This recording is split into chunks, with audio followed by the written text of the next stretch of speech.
ആലത്തൂർ രാധാകൃഷ്ണൻ ജയിച്ചതോടുകൂടി കേരള മന്ത്രിസഭയിൽ പുതിയൊരു മന്ത്രിയെ ആവശ്യമുണ്ട്. ചിലപ്പോൾ ചേലക്കരയിൽ ഉപതെരഞ്ഞെടുപ്പ് നടക്കുക, അവിടെ കെ ബാലൻ മത്സരിക്കുകയും ചെയ്താൽ പിന്നെ അദ്ദേഹം തന്നെയായിരിക്കും മന്ത്രിയായിട്ട് വരിക. പിന്നെ ഒരു സീനിയർ നേതാവ് എന്ന് പറയുന്നത് ആലത്തൂർ മുൻ MP ആയിട്ടുള്ള PK ബിജു ആണ്. PK ബിജുവിൻ്റെ സാധ്യത വളരെ കുറവാണ്. PK ബിജു മത്സരിക്കുകയാണെങ്കിൽ പിന്നെ അദ്ദേഹം തന്നെയായിരിക്കും മന്ത്രിയായിട്ട് വരിക. പക്ഷേ ഇവർ രണ്ടു പേർക്കും സാധ്യത കുറവാണ്.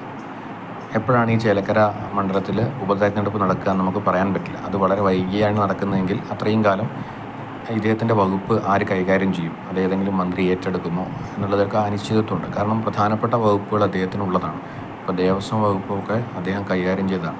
അപ്പോൾ അത്രയും പ്രധാനപ്പെട്ട വകുപ്പുകൾ കുറേ കാലം ഇങ്ങനെ മറ്റു മന്ത്രിമാർക്ക് ചുമതല കൊടുത്ത് നടത്താൻ പറ്റുമോ എന്നറിയില്ല. അപ്പോൾ അത്രത്തോളം കാര്യത്തിൽ ഇവർക്ക് രണ്ടുപേർക്കും സാധ്യത കുറവാണ്. അതുകൊണ്ട് തന്നെ ഒരു പുതിയ സ്ഥാനാർത്ഥി മണ്ഡലത്തിൽ വരാനാണ് സാധ്യത. അല്ലെങ്കിൽ അടുത്ത സമയത്തിനുള്ളിൽ തന്നെ ഒരു പുതിയ മന്ത്രി സത്യപ്രതിജ്ഞ ചെയ്യാനാണ് സാധ്യത.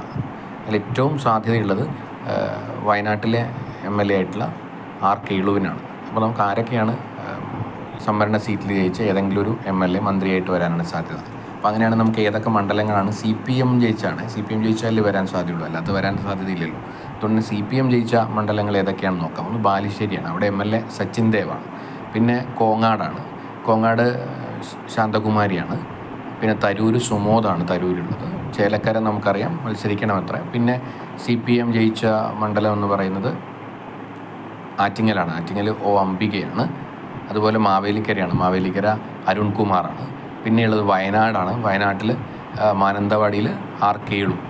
അപ്പോൾ ഇതിൽ ആരെങ്കിലും ഒരാൾ മന്ത്രിയാവാനാണ് സാധ്യത. അപ്പോൾ വയനാട്ടിലെ R കേളുവിനാണ് മന്ത്രി സാധ്യത കൂടുതൽ. കാരണം എന്താ വെച്ചാൽ വയനാട്ടിൽ നിന്നൊരു മന്ത്രിയില്ല. പിന്നെ ദേവികുളത്താണ് രാജയുണ്ട്. ദേവികുളത്ത് ഇടുക്കിയിൽ നിന്ന് റോഷി അഗസ്റ്റിൻ ഓൾറെഡി മന്ത്രിയായിട്ടുണ്ടല്ലോ.